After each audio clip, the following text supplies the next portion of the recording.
So, for this example, ang gagawin natin is magke-create tayo ng few numbers dito and we will find yung target total numbers natin.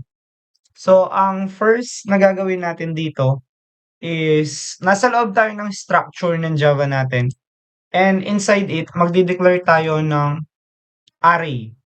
So, we will be using yung int natin, short for integer, and then after nun magde-declare tayo ng variable na tinatawag natin nums. So, num1 na lang.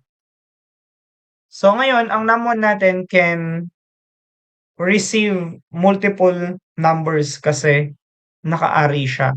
So maglalagay lang tayo ng default na value sa array natin using yung equal operator natin.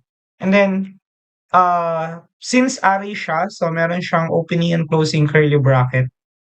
And dito, i-declare natin yung 6 na value natin, for example. So, yung first value natin will be 8. Second value is 7. Third value is 2. Fourth, 5. And then, yung pang-anim, 3. And then 1. So, ito yung first value natin para sa magiging array natin.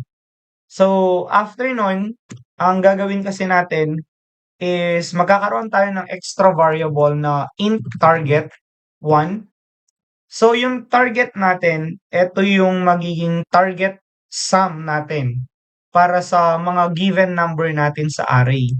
Say for example, ang ginawa natin, nag-equal tayo into 10. So, ibig sabihin, magpa-plus siya sa mga numbers na ito to find yung total of 10 natin. So, basically, hanapin lang niya dito kung ano yung mga numbers na kapag pinlas mo ay mag-i-equal sila sa 10. And then, after nun, ang gagawin natin is gagamit tayo ng function na tinatawag natin na find pair. So, wala pa siya, hindi pa natin siya dineclare, kaya magkakaroon lang tayo ng error. Pero yan yung magiging pangalan ng function natin. And ang ire-return natin dyan is will be yung num1 at saka yung target natin, target 1. Then, after nun, isa-semicolon natin siya. Ngayon, as you can see, naka-red yung find pair natin.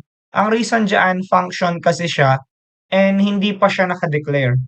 Kaya nagkakaroon lang siya ng red dito. It's just normal kasi nga hindi siya naka-declare. Now, next na gagawin natin is magkakaroon tayo ulit ng additional na array dito and then ng target. Papalitan lang natin yung mga names nila into num1 and target 2. Okay? So, eto ngayon, meron tayong array of num1 at ang magiging value niya 872531. Then meron tayong target of 10. So dito sa pangalawa natin is papalitan natin yung array of number natin. And then papalitan din natin yung target number natin. No, para mapakita natin yung merong output at saka yung walang output.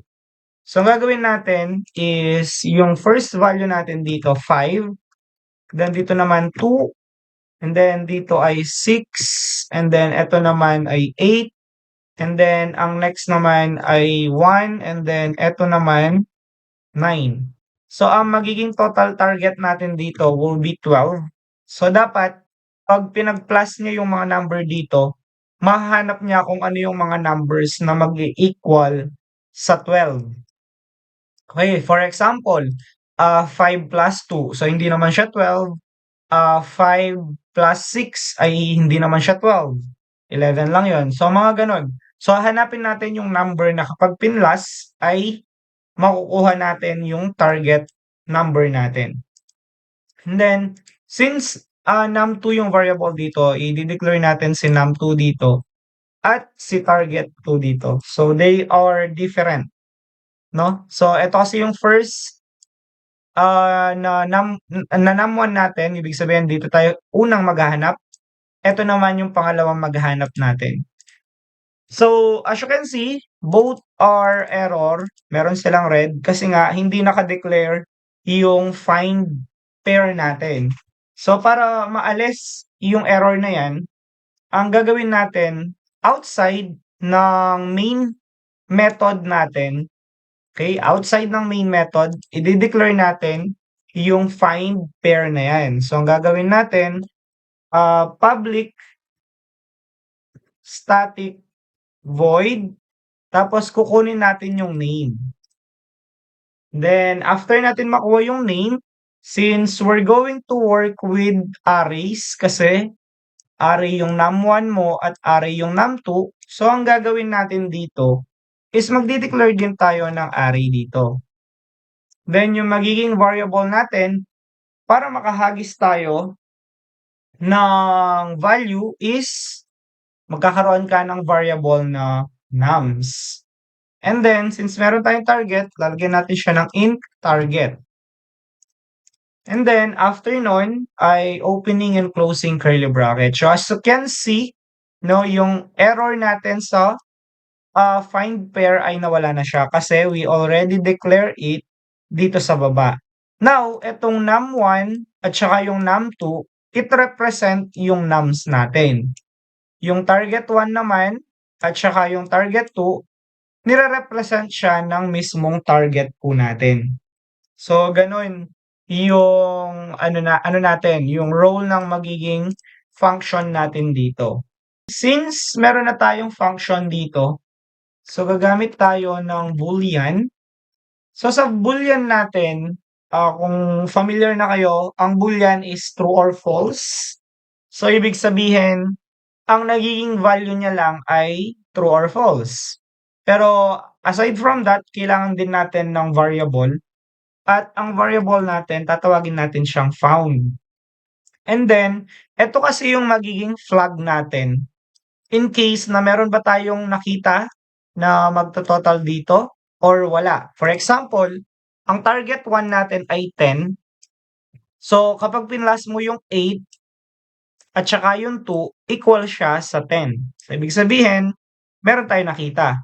Pero in case dito sa num2 natin, wala kasi tayong makikitang 12, for example, no? Ang gagawin natin, sasabihin natin, not found, mga gano'n. So dito, boolean found natin wala pa naman tayong nahanap at kine-create pa naman yung program. So ise-set muna natin siya into false, no? Kaya ang sabi ko, ang boolean ay for true or false lang siya. Now, ang gagawin natin next is gagamit tayo ng inner and outer for loop para makita natin yung mga numbers kapag pinag-add ay equal ba talaga sila. So, ang gagawin natin is magkakaroon tayo ng for loop dito. So, ang unang for natin, ang magiging variable niya ay I, then equal lang natin siya sa 0. And then, ang next na gagawin natin is yung I naman natin, ile-less than natin siya, okay, sa nums natin. Again, ulitin ko lang, ang nums natin, it represent yung num1 at saka yung num2 natin. Okay? So, ang gagawin ngayon natin, tatawagin natin si nums. Then, gagamit tayo ng method na .length para makuha natin yung length ng mga array natin dito. Okay? Then, semicolon natin siya. Then, next is I++. Then, after nun, curly bracket tayo. Now, as you can see, ang I mo dito is naka-equal siya sa 0. So, tatandaan nyo, kapag sa array, ay meron po tayong tinatawag na index. So, lalagay ko lang siya dito. So, meron tayong index. So, ang index natin, it always start with 0. 1, 2, 3, 4, and 5. So, each element ngayon natin dito ay meron silang index. Ayan. So, after nun, meron tayong for loop kasi. So, ang unang for loop natin will be yung I. At same dito, ang unang for loop natin ay I siya. So, remember, ang I natin ay equal siya sa 0. So, basically, we're working with index 0 ngayon. So, next part is, lagi niyo tatandaan yon, yung first for loop muna ay, it works with index 0. So, ibig sabihin, ang kinukuha natin number ngayon, sa part ng num1 ay yung 8, sa part ng num2 ay 5.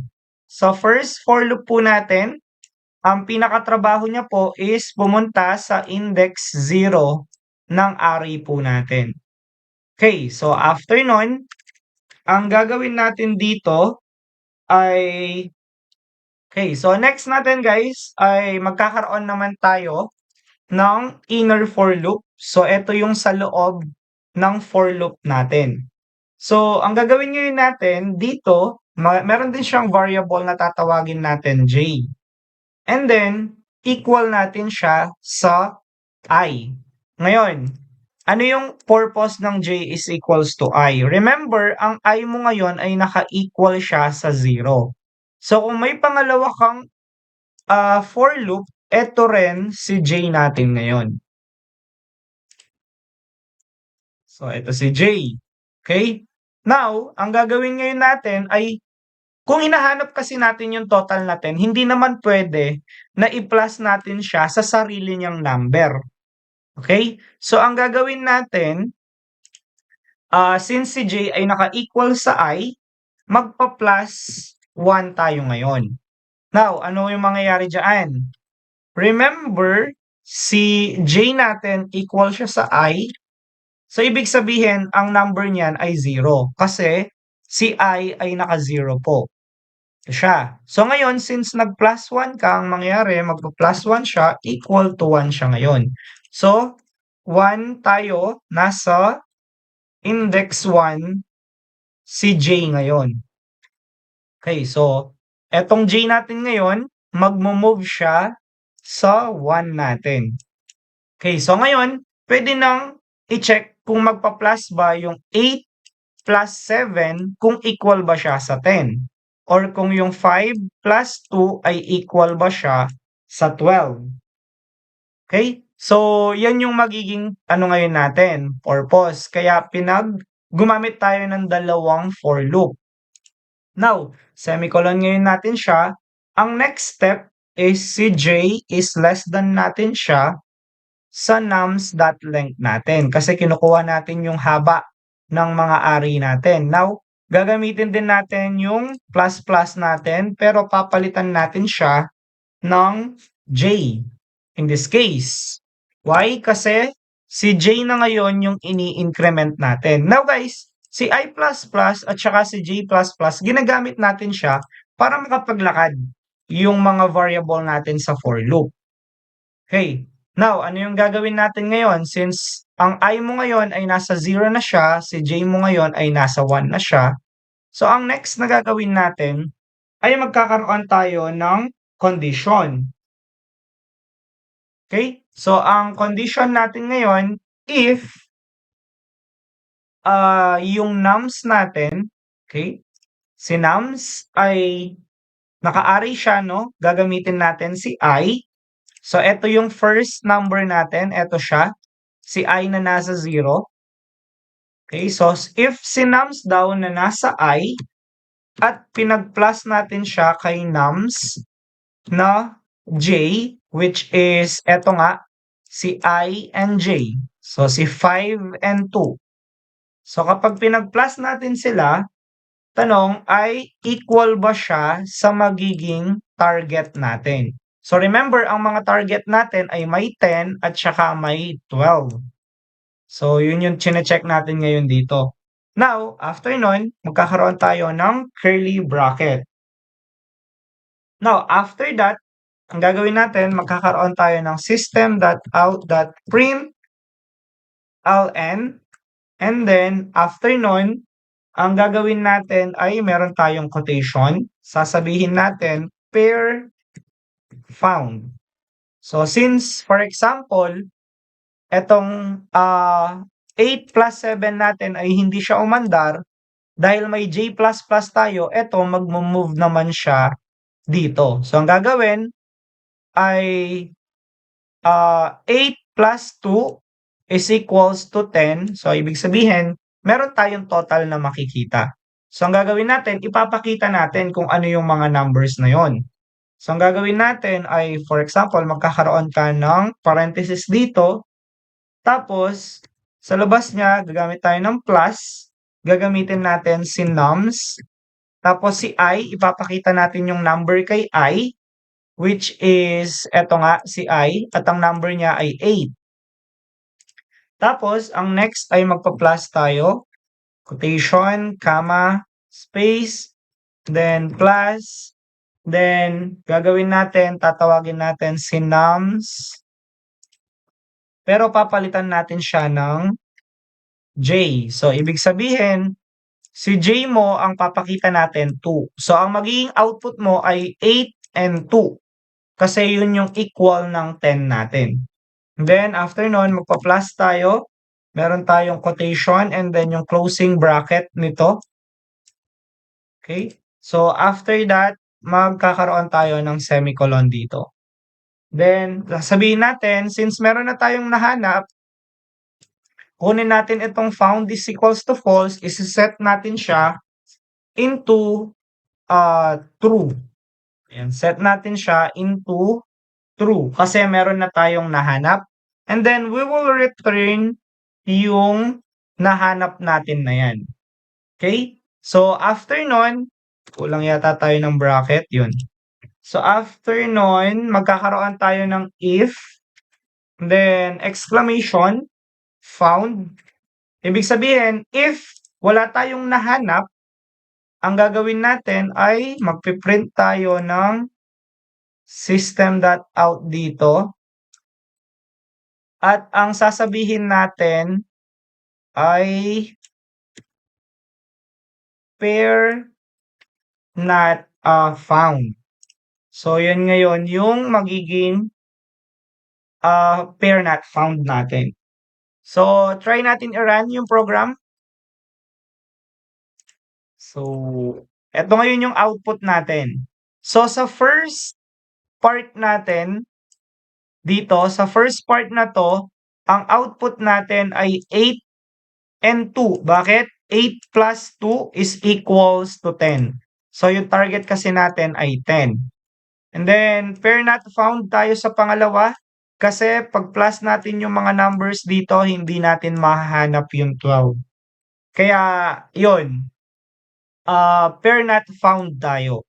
So, this is simple, guys, array with for loop na naghahanap ng pair of numbers natin sa Java.